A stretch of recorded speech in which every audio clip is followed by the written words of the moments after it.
Talk about a lucky break, Chuck. Manna from heaven. Yeah. I don't think it touched the rim at all.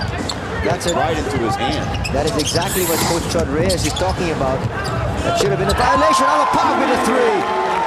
Yeah, Jimmy Alapag just firing it up right now. As he has hit 3 clutch threes with under 3 minutes to go as the Philippines take the lead, 63-59. We'll be back. Under control as they led by 5. But 3 3-pointers by Jimmy Alapag. Panisi also chipping in with 1. Gagia also with 1. So doing it with the long ball, the Philippines get themselves right back in this game. And in fact, taking this game by the horns here with 2:44, 3:15, something like that to play. 2:56, under 3 minutes now. So Americans are going to have to find some more options off their offense if they expect to stop this Philippine team. We shot an abysmal 11% the third quarter. Have really turned it on here in the end. And what we got here, stepped on the inline. I think it's a 3-second violation. So a turnover. The Philippines will get it back. You know, the problem with the Americans is they should get into their offense much quicker.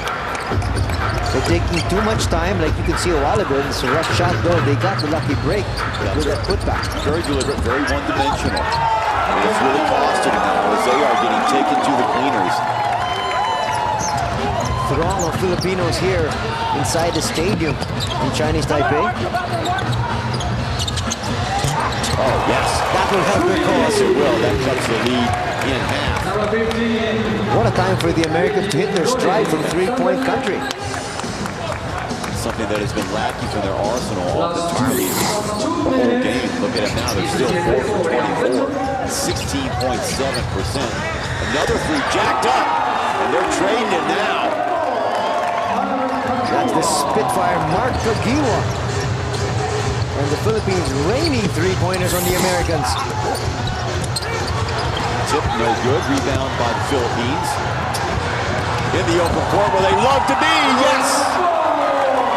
Nice touch pass there from Jimmy Alapag to Mark Gagiwa, and the Philippines finishing on the break. They're up by 8 with a minute and 30 remaining. Yeah, you see the problem with the Americans now is that, you know, they just run out of ideas. Gets the deck here, and it's a travel call, so that might just do it. Could have also been a charging call called on the Americans there. A minute 20 remaining. Timeout by Mike Jarvis as he's going to have to discuss it. But there's really not much to discuss. The Philippines turning it on, going on turbo power behind that guy right there, little Jimmy Alapag, who hit 3 threes in crucial situations right when they need it. Let's not forget Kikigwa either. He hit 2 huge shots. And, you know, a couple of good defensive stands by the Philippines, too. Not allowing the Americans to get 2, 3, 4 opportunities. You can't do that if you're sitting behind it. Get out in the hedge position so when you switch, you're already in the lane. Come on, guys. 1:20 to go. We're picking up. We got 3 little guys in. Let's pick up. Let's put the pressure up. We don't get beat. How are we going to get beat? How are we going to get beat on the back door? We don't. All right, let's see if we get a couple of fast break baskets. We got to get into our offense now a little quicker. Okay? We're red. We're red. We're red. 120. 1, 2, 3. I told you, Chuck, Come on, they guys. have to get into their offense much quicker. That's exactly what Coach Mike Jarvis just mentioned. Well, he also mentioned getting beat on that one play on the back door play. And, you know, that's on for every coach is going to hate that. You never get beat on the back door. It's so elemental. What this means is you aren't guarding the baseline.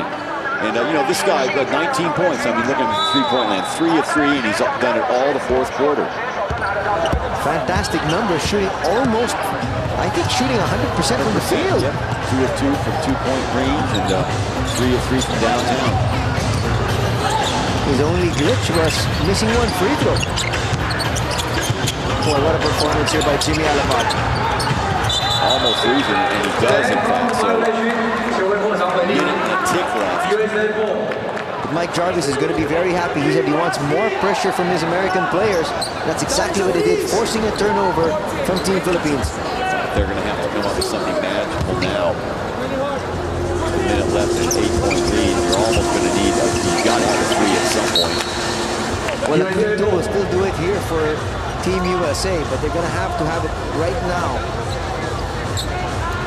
Get into their offense quickly, have somebody going towards the basket, slashing.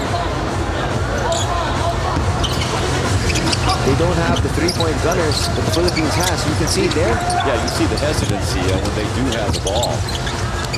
And 10 left on the shot clock, and that's not a position of being there. Finally, the rotation gets them over there, and they get the 3 that they needed.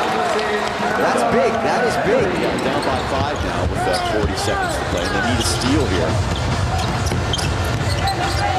The Philippines lately doing a very good job of protecting the ball. I think Team USA has got a foul here. But of course, too much time has already run out, so might as well just play out this shot clock. Oh, almost stolen away. So the Philippines will get the ball back with 5 on the shot clock. Well, time is not on the side of Team USA. 22.3 seconds remaining. They're down by 5. Even if they get the defensive stop here, they'll still need 2 baskets. Yeah, you're talking 18 seconds left, and you know, you're down by 5 points. Even if you go down and hit the 3, you're still down a bucket, and it's going to take time to set up your offense because the U.S. does not really have fast break as a component of their game. They have to be patient, go down and set up. Mick, Jimmy, Kirby, when Gabe gets the ball, Gabe inbounding. Mark, okay, curl hard to the basket right here. Coming through, okay? And then Mick, Kirby, okay, make sure we set 2 screens for Jimmy. Jim come out hard, and Kirby follow, Mark follow. Mick follow after the double screen, okay? We'll curl Mark here. If he's open, Gabe, you get him and you attack right away. Now double screen for Jimmy coming out. Kirby, balik sa bola. Mark, Mick, come to the ball. Okay, well, setting up a play there. It was very clear what Coach Chot Reyes wants because he realizes there's only 5 seconds in the shot clock. And what he has on the floor right now is a very good inbounder and a point guard in Gabe Norwood. At the same time, you have Jimmy Alapag coming off that double pick who he can hit the outside shot, but his first option is Mark Tagiwa going towards the baseline. And Mick Pinisi and Kirby Raimundo, when they get that ball, can also hit the outside shot. Yeah, didn't quite work out for him. That's the buzzer! So that will do it.